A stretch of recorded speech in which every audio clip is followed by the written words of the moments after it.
ये आकाशवाणी जयपुर अजमेर है। अब आप ऋतिका गुप्ता से उदयपुर जिले की चिट्ठी सुनिए। इसके लेखक हैं हरीश पालीवाल।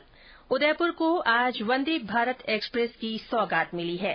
प्रधानमंत्री नरेंद्र मोदी ने वर्चुअल माध्यम से उदयपुर जयपुर वंदे भारत ट्रेन को आज हरी झंडी दिखाकर रवाना किया। इस दौरान उदयपुर में आयोजित समारोह में कई जनप्रतिनिधि मौजूद रहे। ट्रेन का विभिन्न ठहराव स्थलों पर स्वागत किया गया। ये ट्रेन कल से नियमित रूप से चलेगी। इसके माध्यम से उदयपुर और जयपुर के बीच यात्रा के समय में 1.5 घंटे की कमी आएगी। प्रदेश की ये तीसरी वंदे भारत एक्सप्रेस है। केंद्रीय पर्यटन मंत्रालय की ओर से पिछले दिनों उदयपुर में पर्यटन विकास की संभावनाओं और समस्याओं पर एक संवाद बैठक आयोजित की गई।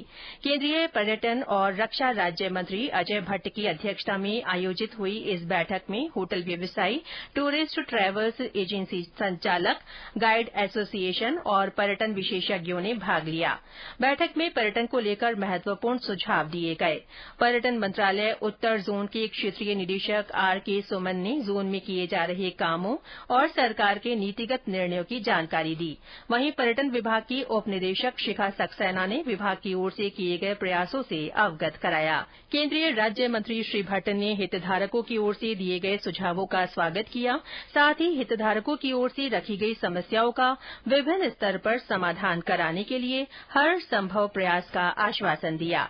बैठक में हितधारकों ने उदयपुर के महाराणा प्रताप हवाई अड्डे को अंतर्राष्ट्रीय हवाई अड्डे का दर्जा दिए जाने और विदेशी पर्यटकों की वन टाइम चेकिंग व्यवस्था लागू करने का सुझाव भी दिया। राजस्थान मिशन 2030 का विजन डॉक्यूमेंट तैयार करने को लेकर उदयपुर में राज्य स्तरीय परामर्श कार्यक्रम आयोजित किया गया। जनजाति क्षेत्रीय विकास विभाग की ओर से आयोजित कार्यक्रम में प्रदेश के जनजाति क्षेत्र से आए हितधारक, प्रबुद्धजन, जनप्रतिनिधियों, स्वयंसेवी संगठनों के प्रतिनिधियों, समाज सेवियों, अधिकारियों और कार्मिकों ने अपने सुझाव रखे। कार्यक्रम में मिशन 2030 और जनजाति विकास विभाग की राज्य स्तरीय उपलब्धियों पर पावर प्वाइंट प्रेजेंटेशन के माध्यम से जानकारी दी गई। साथ ही विभागीय गतिविधियों पर लघु फिल्में भी दिखाई गई। राष्ट्रीय बाघ प्राधिकरण की ओर से कुंभलगढ़ टाइगर रिजर्व की सैद्धांतिक स्वीकृति मिलने के बाद उदयपुर में एक बैठक आयोजित की गई। मुख्य वन संरक्षक आर.के. जैन की अध्यक्षता में हुई बैठक में प्रस्तावित टाइगर रिजर्व के कोर एरिया, बफर जोन और इको सेंसिटिव जोन के संबंध में विचार विमर्श किया गया। पंचायत समिति गिरवा की विभिन्न ग्राम पंचायतों के गवरी कलाकारों ने पिछले दिनों गोवर्धन विलास थाने के पास गवरी नृत्य नाटिका का मंचन कर गांवों को खुले में शौच से मुक्त करने का संदेश दिया। वहीं गोगुंदा पंचायत समिति मुख्यालय पर भी आदिवासियों ने लोक नाट्य गवरी के मंचन के दौरान बेटी बचाओ बेटी पढ़ाओ सहित विभिन्न सामाजिक बुराइयों के प्रति लोगों को जागरूक किया। आगामी विधानसभा चुनावों को लेकर मतदाता सूची द्वितीय संक्षिप्त पुनरीक्षण कार्यक्रम के बारे में जानकारी देने और चर्चा के लिए संभागीय आयुक्त राजेंद्र भट्ट ने पिछले दिनों राजनीतिक दलों के प्रतिनिधियों और सभी बीएलओ के साथ बैठक की।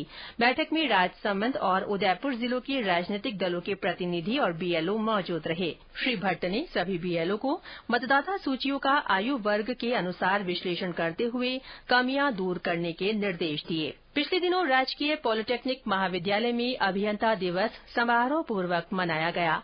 इस अवसर पर विद्यार्थियों के लिए तकनीकी विषयों पर पावर प्वाइंट प्रेजेंटेशन कॉम्पिटिशन आयोजित किया गया।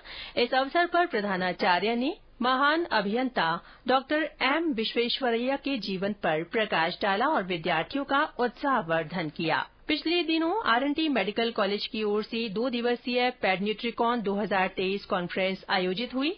इस कॉन्फ्रेंस में बच्चों में कुपोषण से बचाव पर मंथन किया गया। कॉन्फ्रेंस में विभिन्न सेशन आयोजित किए गए।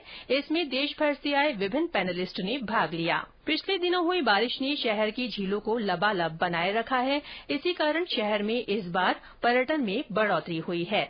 मौसम के साथ इस महीने आए त्योहारों ने भी शहर की रौनक बढ़ा दी है। राखी के दूसरे दिन से आदिवासियों के परंपरागत पर्व गवरी की धूम भी इन दिनों नजर आ रही है। इसी के साथ उदयपुर जिले की चिट्ठी समाप्त हुई।